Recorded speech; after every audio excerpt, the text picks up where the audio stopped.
మన జీవితంలో కొన్నిసార్లు దారులన్నీ మూసుకుపోయినట్టు అనిపిస్తుంది గదా. భయంకరమైన సమస్యలు మనల్ని చుట్టుముట్టినప్పుడు అసలు ఏం చేయాలో కూడా తోచదు. మరి అలాంటి కష్ట సమయాల్లో బలాన్ని, ఒక స్పష్టతను ఎలా కనుక్కోవాలి? ఈ ప్రశ్నకు సమాధానం వెతుకుతూ విశ్వాసంతో నిలబడుటంలో ఉండే అద్భుతమైన శక్తి ఏంటో ఈరోజు మనం చూద్దాం. ఎప్పుడైనా ఇలాంటి పరిస్థితిలో ఉన్నారా? అంటే ముందుకు వెళ్ళలేరు, అలాని వెనక్కి రాలేరు, ప్రతీ దారి మూసుకుపోయినట్టే అనిపిస్తుంది. ఈ ఫీలింగ్ చాలా పవర్ఫుల్, చాలా మందికి అనుభవం అయ్యేదే. ఇది మనల్ని చాలా నిస్సహాయులుగా చేసేస్తుంది. మరి ఇలాంటి టైంలో మనం ఏం చేయాలి? అవును, ఇది చాలా సహజం. మన కంట్రోల్లో లేని పరిస్థితి ఎదురైనప్పుడు మనకు దారి చూపించే ఒక గైడెన్స్ కోసం, ఒక మాట కోసం వెతకడం మొదలుపెడతాం. మనకొక దారి కావాలి, ఒక సొల్యూషన్ కావాలి. అలాంటి టైంలో దేవుడి దగ్గర నుంచి వచ్చే ఆజ్ఞ చాలా ఆశ్చర్యంగా ఉంటుంది. అది పరిగెత్తు అనో, పోరాడు అనో కాదు, జస్ట్ ఊరక నిలుచుండి చూడండి. వినడానికి చాలా వింతగా అనిపిస్తుంది కదా. ఏంటి, ఊరికే నిలబడటమా అనిపిస్తుంది. కాని ఈ ఆజ్ఞలోనే మనకు అసలైన సేఫ్టీ ఉంది. సరే, దేవుడు చెప్పినట్టు నిశ్చలంగా నిలబడదామని మనం ప్రయత్నించినప్పుడు అస్సలు సమస్య మొదలవుతుంది. మన మనస్లో రకరకాల స్వరాలు వినిపిస్తాయి, మనల్ని కన్ఫ్యూజ్ చేస్తాయి. మరి ఆ గందరగోళం సృష్టించే స్వరాలేంటి, వాటిని ఎలా గుర్తించాలో ఇప్పుడు చూద్దాం. మొదటిది నిస్పృహ స్వరం. ఇది మన చెవిలో మెల్లగా చెప్తుంది, ఇంకేముంది, అంతా అయిపోయింది, ఇక ఆశ లేదు, వదిలేయ్ అని మనల్ని పూర్తిగా గివప్ చేసేమని ప్రోత్సహిస్తుంది.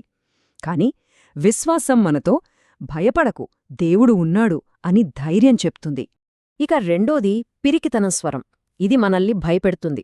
వెనక్కి వెళ్ళిపో, నీ పద్ధతులు పక్కనబెట్టు, అందరూ చేస్తున్నట్టే చెయ్, ఎందుకొచ్చిన గొడవ అని మనల్ని బలహీనపరుస్తుంది. సులభమైన దారి ఎంచుకోమని టెంప్ట్ చేస్తుంది. మూడోది దురుసుతనం స్వరం. ఇది చాలా తొందర పెడుతుంది. ఏదో ఒకటి చెయ్యి, ఊరికే కూచుంటే ఎలా, టైం వేస్ట్ అవుతోంది కదా, క్విక్ అని మనల్ని తొందరపాటు చర్యలకు పురుకొల్పుతుంది. కాని అలా తొందరపడటం మనల్ని మరింత ప్రమాదంలో పడేయొచ్చు. ఇక చివరిగా అతి తెలివి స్వరం.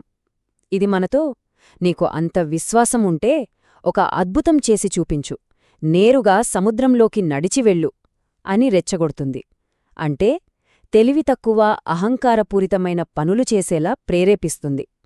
కాని నిజమైన విశ్వాసం వినయంతో దేవుని సమయం కోసం వేచి ఉంటుంది. చూడండి, ఒకవైపు ఈ తప్పుడు స్వరాలు మనల్ని కన్ఫ్యూజ్ చేసి భయపెడతాయి, మరోవైపు విశ్వాసం చాలా సింపుల్గా స్ట్రాంగ్గా ఉంటుంది. అది నిస్పృహ, పిరికితనం, తొందరపాటు లాంటి సలహాలన్నిటినీ పక్కనపెట్టి దేవుని ఆజ్ఞ కోసం మాత్రమే ఎదురుచూస్తుంది. ఇక్కడ మనం అర్థం చేసుకోవాల్సిన ఒక ముఖ్యమైన విషయమేంటంటే, నిశ్చలంగా నిలబడటం అంటే ఏమీ చేయకుండా సోమరిగా ఉండటం కాదు. ఇది చాలా యాక్టివ్గా ఉండే ఒక పొజిషన్, బలం, సంసిద్ధతతో కూడిన భంగిమ. చెప్పాలంటే ఒక యోధుడు తుఫాను మధ్యలో ప్రశాంతంగా నిలబడినట్టు. ఈ యాక్టివ్ వెయిటింగ్ను మనం 4 భాగాలుగా చూడొచ్చు. మొదటిది స్థిరంగా నిలబడాలి, అంటే మన నమ్మకాల మీద గట్టిగా ఉండాలి. రెండవది ఓపికతో ఎదురుచూడాలి, టెన్షన్తో కాదు, దేవుడిపై నమ్మకంతో ప్రశాంతంగా ఉండాలి. మూడవది యాక్షన్కి రెడీగా ఉండాలి. ఎప్పుడైతే దేవుడి నుంచి క్లియర్ సిగ్నల్ వస్తుందో వెంటనే ముందుకు వెళ్లడానికి సిద్ధంగా ఉండాలి. ఇక చివరిగా ఈ వెయిటింగ్ టైంని మన బలాన్ని పెంచుకోవడానికి వాడుకోవాలి. అంటే ఈ ఎదురుచూపుకి ఒక అర్థముంది, ఇది ఎప్పటికీ ఇలాగే ఉండదు.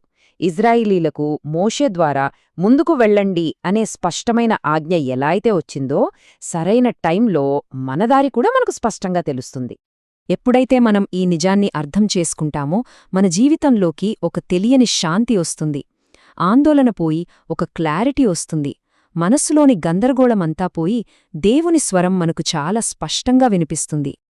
ఇప్పుడు ఒక్కసారి ఆలోచించండి, ఆలస్యమవుతోందని, దారులు చిక్కుపడిపోయాయని ఎందుకు కంగారుపడాలి, ఎందుకు చీకాకు పడాలి? దానికి బదులుగా అచంచలమైన విశ్వాసంతో ముందుకు సాగండి. మరికొంతకాలం ఓపిక పట్టండి. ఈ నిరీక్షణ అస్సలు వృధా కాదు.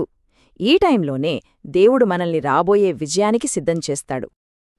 ఫైనల్గా మన ఓపికకు ఖచ్చితంగా ప్రతిఫలం దొరుకుతుంది. దేవుని ముఖంలో ఒక చిరునవ్వు కనిపిస్తుంది. అప్పటివరకు మనకు అర్థం కానిదంతా ఒక మబ్బులాగా విడిపోతుంది. ప్రతీదీ చాలా క్లియర్గా కనిపిస్తుంది. కాబట్టి మనం గుర్తుంచుకోవాల్సిన ముఖ్యమైన విషయం ఇదే.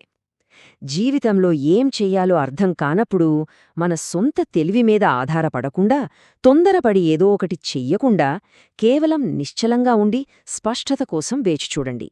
అదే నిజమైన బలం.